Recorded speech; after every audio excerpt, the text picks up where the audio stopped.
Hey, it's Hawken with Topdon, and today we're going to do a video on programming an ABS control unit on a 2015 Jetta to remedy a interesting fault code.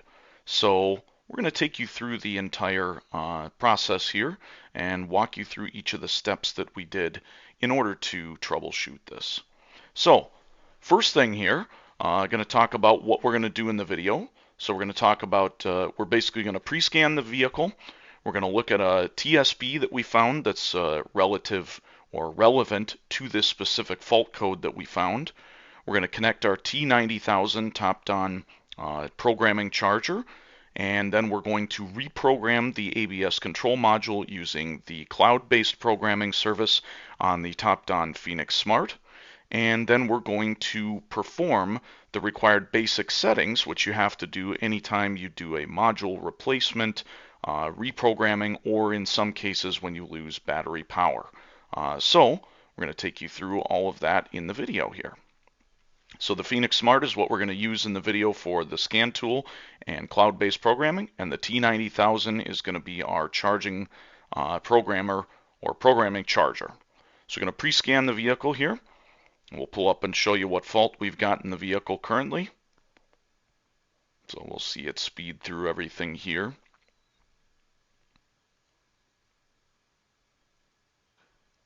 We'll give it just a second.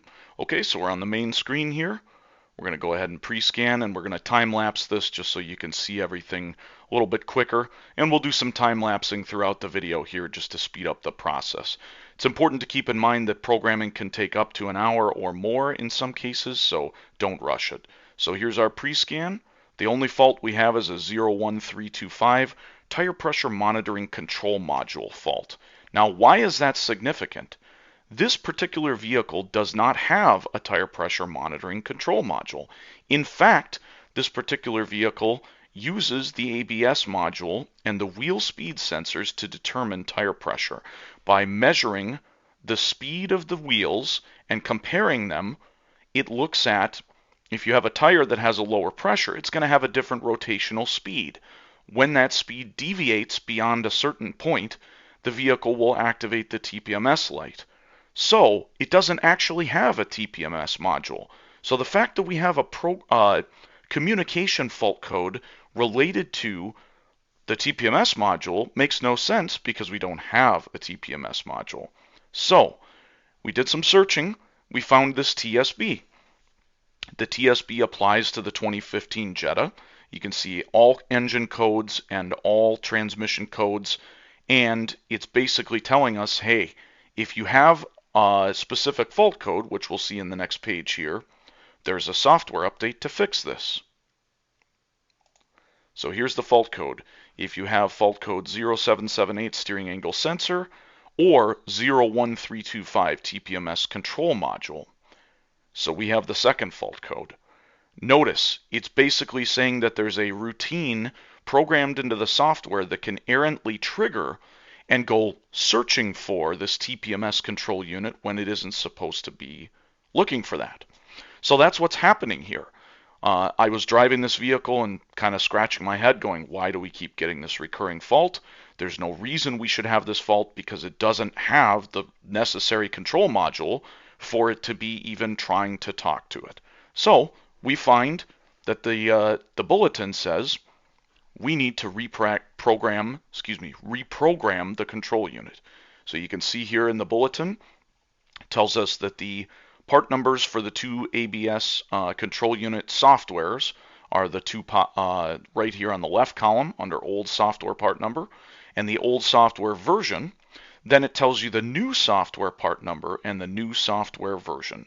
Now, if we were using the factory software to do this reprogramming instead of the cloud-based programming, then we would need to know this SVM action code. However, you do not need to know that when you are doing stuff with the cloud-based programming. You will also note that the bulletin warns us that we may have to do basic settings for these following sensors. So G85, G200, G201, and G251. That is for those four sensors where there are related fault codes that will come up. Those are often going to be tripped, again, when you reprogram, replace, and program, or lose power for a related module that stores these codes. So in this case, the ABS module. So we're going to go ahead and proceed here along with our video. So now we're going to go into the online programming section of the tool. Going to connect the tool, and we will pull up our programming menu.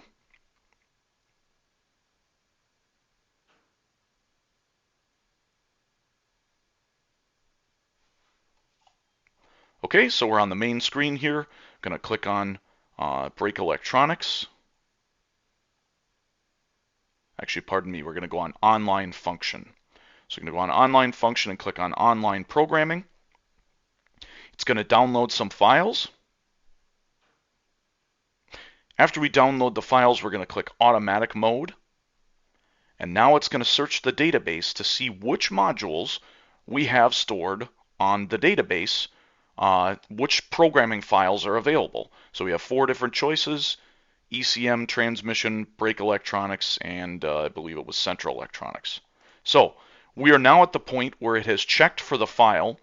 It sees that we have the file. You'll notice that the part number here matches up with the part number on the bulletin, and the software index code 0166. That all matches up. It's actually already at the latest revision. However, even though it's at the latest revision, we're still getting this fault code. So we're going to go ahead and reflash this control module with that software version and see if that will remedy the fault. So it's saying, hey, do we want to select that particular software? You can see that the part numbers do match, and it also matches the part number in the TSB. And the software version 0166 matches not only what's currently in the module, but also the latest revision that was found in the technical service bulletin. So now it's going to download the file. You may need to connect to your VPN if it will not download the file, so keep that in mind. Connect to the VPN if you can't download the file. In this case, we were successful. We were able to download the file, no problem. So now we're going to go ahead and start the programming process. Again, this is time-lapsed, so don't think that this is real time. You can see the little counter in the top right here. It's a time lapse, so we're speeding through. It's completed the programming. It's going to tell us to turn off the key for 30 seconds. So we're going to give it 30 seconds to let it complete the process. And then, after it's completed the programming, it's always going to check for fault codes. So this is completely normal. It's going to automatically clear the fault codes. Many times those fault codes will come back. Now it's going to show us the version of everything before and after we reprogram the module. So you can see all of our versions are the same. All we did was refresh the file, reflash the file a second time. From the factory it was obviously flashed, and we're reflashing it. The coding has not changed. The programming software index, everything else is the same. We just reflash the file to get rid of this fault code with relation to looking for a TPMS module that does not exist. So now it's completed the programming and we've got some fault codes. Now you always want to go back and re-clear all these fault codes again. So we're going to exit out of the online programming and go back to the topology screen. We're going to enter into the brake control module. And we're going to re-clear the fault codes and rescan to see which faults we have. Gives us the version information about the module. So we're going to go ahead and recheck our codes. And we're going to re-clear them. Now we're going to check them again. And you can see the only faults we have are for basic settings. So we have 4 things that need basic settings run, just like we saw in the TSB. So now we're going to go into the online function of the tool. We're going to go into the vehicle just like we normally would, and we're going to go to Online Guided Functions. The Online Guided Functions menu is going to take us through the process of doing the basic settings on each of these related sensors that needs to be performed after the programming. This is a really useful tool that you will not find on the majority of scan tools out in the market. That's another reason why the Topdon excels in a process like this. So we're going to go into the brake control module right away. Going to check it out, make sure everything's set to do the basic settings.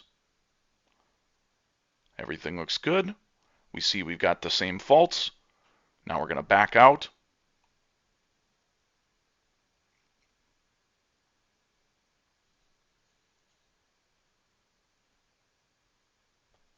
can see our DTCs there.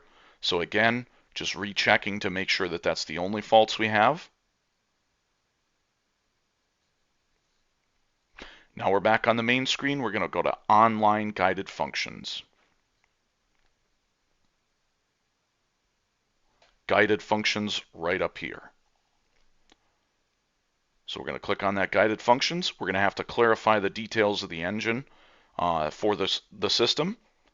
Now it's going to download some info, and we're going to click on Brake Electronics, and we're going to click on Guided Functions, and now it's going to give us a big list of options. So now we're going to go through the basic settings. You can see this one right here. Basic setting of sensors G85, G200, G201, and G251. That's the one we're going to click on. And that's going to take us through a sequential basic setting on all 4 of those sensors. It's going to verify we have a steady voltage, which we do because we have our T90000 connected to the vehicle. We're going to hit continue. It's going to take us to the system settings. We're going to go through each of these in sequence. Now I skipped G85 because I like to do that one last because you have to test drive the vehicle, and we'll show you a slide at the end of this so you can see what you have to do to complete that basic setting. So we're going to go through the basic setting of the other 3 sensors and complete those. We see we've completed the basic setting on the second one, and now we've got one more left to do.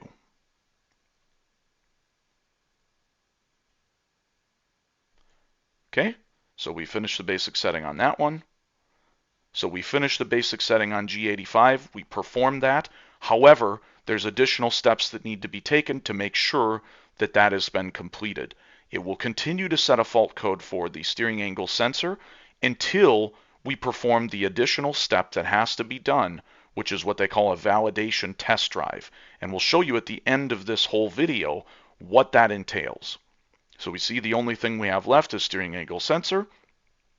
We have not completed the basic setting for that. We initiated it with the scan tool, but we still have to perform the test drive that they tell you to do in order to complete that basic setting. So we're checking all the other modules now for faults. We're going to time lapse this and speed this up so you can see. So we only have one other fault in the ECM, and this should be a communication fault, which is usually what you'll see. Sure enough, it is. Anytime you're doing programming, some of the other modules may lose communication with that module that's being programmed and flag a fault. So we're just going to clear out that fault in the ECM. Now we know that there's no more faults in the ECM. So we have one fault left, which is just that steering angle sensor. Here's what you have to do to complete the basic setting on the steering angle sensor. So we're going to do it with the scan tool and initiate the function. Then we have to start the vehicle, turn the wheel all the way to the left once and all the way to the right once, or vice versa, whatever you prefer. Then we have to drive the vehicle a short distance in a straight line on a level surface at a slow speed, so less than 12 miles an hour. Then we have to make sure that the steering wheel is nice and straight. When we finish our drive, then we have to stop the vehicle with the wheels pointed straight, and we have to make sure that the wheel does not get touched or disrupted. Then we have to keep the engine running, and we have to go back in and check and see if the basic setting has completed. Otherwise, you can reinitiate it with the scan tool and perform this process again. Generally speaking, you will have a warning light on the dash that looks like a little steering wheel, and that light will stay on until the basic setting has been completed successfully. Once the basic setting has been completed successfully, the light will automatically go out and the fault will go away. You can rescan it to check and verify that the fault is gone, but as long as that little steering wheel light on the dash goes out, you've completed the basic setting successfully, and you don't have any other concerns you need to be worried about with respect to G85 steering angle sensor. Again, you can rescan the vehicle if you want to, but you shouldn't need to once that light turns itself out. Okay, so that summarizes the basic setting that we had to complete. That's basically what we had to do in order to remedy this 01325 fault code. So again, that fault code was covered specifically in a bulletin talking about reprogramming this specific module, which was the ABS control module. We performed the reprogramming procedure using the Topdon Phoenix Smart, using the cloud-based programming. And once we did that, the only fault codes that came back were all for basic settings. Once we performed the basic settings, no more fault codes came up. Everything was good to go. All the lights on the dash went out, and the vehicle performed normally. The TPMS system began functioning normally, which again is part of the ABS module on this particular vehicle. You need to verify what version your vehicle has before you try to do what this video shows. But if your vehicle uses the wheel speed sensors in order to determine TPMS pressures, it's inferring them, it's not directly measuring them, then this video would be applicable to your vehicle. But we just wanted to demonstrate how useful it is to have access to the cloud-based programming feature on the scan tool. So all of the Topdon Pro Series tools have some form of the cloud-based programming. Whether or not we have the files on our servers, sometimes we do, sometimes we don't. It's not a comprehensive database with all the files. We only have some files for some modules for some vehicles. We do our very best to cover as many modules as we possibly can on as many vehicles as we can, but of course the only person who has every file for every module is the vehicle manufacturer. So I appreciate you taking the time to watch this little video explaining how we fixed a very interesting fault on this 2015 Jetta that might have tripped up a number of people and caused some confusion. Again, in theory, this vehicle should not have been able to set this fault because it was not equipped with this module. However, because of a software error, it did set this fault code. And again, using the Topdon Phoenix Smart and also the T90000, we were able to reprogram the control module, perform the basic settings using the guided functions, and remedy the problem. So, thanks for watching this video. If you found this video helpful, please subscribe to our YouTube channel and watch all of our videos. And of course, we appreciate you taking the time.